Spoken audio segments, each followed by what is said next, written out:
Hello, Scorpio, Sun, Moon, Rising, and Venus signs. Kamusta kayo? Sana po nasa mabuti kayong kalagayan. Welcome back po sa Star Tarot. At kung bago kayo rito, welcome din po kayo. Please subscribe, like, share my videos, and leave me a comment kung nakaresonate po kayo. Thank you. Tignan natin kung ano yung mga messages po ni Scorpio for today. First message po ninyo, Page of Fire. Ayan, so Page of Fire is news, no? Napaparating. And these are good news coming your way. At ito yung mga balita na po pwedeng merong mga offer sa inyo rito na pwedeng maging source of income, pwedeng maging career ninyo, pwedeng maging negosyo ninyo, no? Or maging trabaho ninyo, no? That is linked sa inyong creativity, no? Linked yan sa inyong mga talents. At this is going to be something na magmo-motivate din sa inyo kasi parang magigising dito yung passion ninyo. Magigising dito yung kagustuhan ninyo na maging source of income ninyo, yung mga hobbies ninyo, yung talento ninyo, no? Yung ganon. Kaya, this is going to motivate you, to inspire you, at magiging enthusiastic kayo, no? Habang titignan ninyo kung ano man yung opportunity na to na dadating, magiging kayo, you will be filled with enthusiasm and optimism and excitement. So, what else? We have the Queen of Air. Ayan. So, dito rin gagamitin ninyo, no? Yung inyong talino, yung inyong galing sa pagproseso ng mga impormasyon, mga ganyan. No? Lalo-lalo na dito sa mga opportunities na to. Hindi rin naman ninyo ito basta-basta na lang kukunin kung ano man ang opportunity, mga balitang dumating sa inyo. You are also going to process that. You are also going to think, 'di ba? Kung ito nga ay sakto sa mga kagustuhan ninyo, naka-align sa goals ninyo, sa mga wants ninyo, yung mga ganon.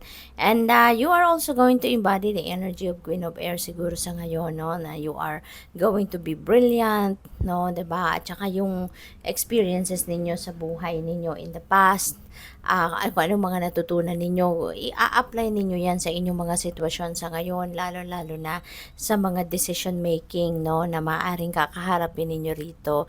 And ganun pa man, kahit seryoso kayo, kahit magiging seryoso kayo, kahit magiging stern ang datingan ninyo dito, there's still a part of you na magiging magaan pa rin, parang may balanse, no? So which is really good, hindi lang puro talagang seryoso ang approach sa buhay.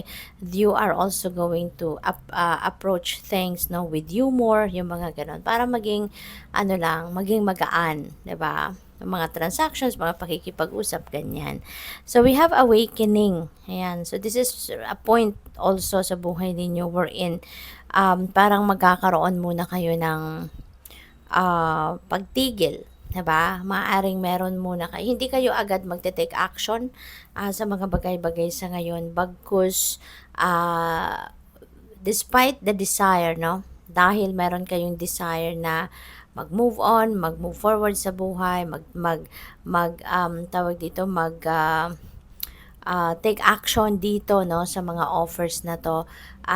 Although nandiyan yan sa isip ninyo, pero maniniguro kayo before you do something, bago kayo gumawa ng aksyon, yan ay pag-iisipan mo muna. Yan ay talagang you're going to process it talaga muna sa sarili ninyo, sa isip ninyo, iisipin ninyong mabuti ito. No? Ito ba'y makakabuti sa akin? Ito na ba yung hinihintay ko, ang pagkakataon, 'di ba?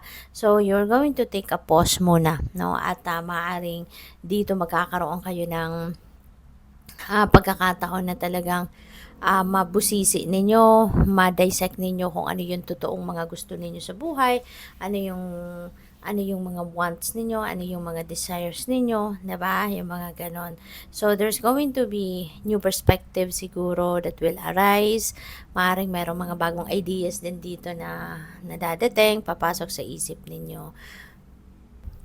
So, what else? Tignan natin kung ano pa mga mensahe Nagtalunan na. What you think is what you create. Ayan. So, napakagandang reminder din ito para sa inyo, Scorpio, na make sure na maging aware kayo lagi sa kung ano yung iniisip ninyo, kung ano yung pinapasok ninyo sa isip ninyo, because alalahanin ninyo na kung ano yung iniisip ninyo, that becomes your actions, at yung actions ninyo, yun ang resulta ng mga ginagawa ninyo or mga gagawin ninyo, yan ang makikita ninyo sa inyong 3D reality. Kaya kung gusto ninyo na maging maganda, positibo, ang may experience ninyo sa buhay, make sure na yung sa pag-iisip pa lang, gawin mo ng positibo, gawin mo ng tama, gawin mo ng maganda ang ideas ninyo. Okay? So, we have, your children are the greatest gift of all. They teach you more than you teach them. That's very true, diba? Kaya, kailangan natin na i-appreciate talaga yung mga bagets, no? Yung mga anak. Kasi, marami din silang naitutulong sa atin, no? Marami tayong natututunan from them. At kung ano man yung mga learnings natin na nakukuha natin from them, hindi yan natin makukuha sa school, hindi natin yan mapapag-aralan sa academics, 'di ba? Kundi sila lang ang tanging makakapagturo sa atin, 'di ba? Sa ilang mga bagay-bagay. Kaya good luck sa iyo. Thank you for watching. Love and light. Namaste.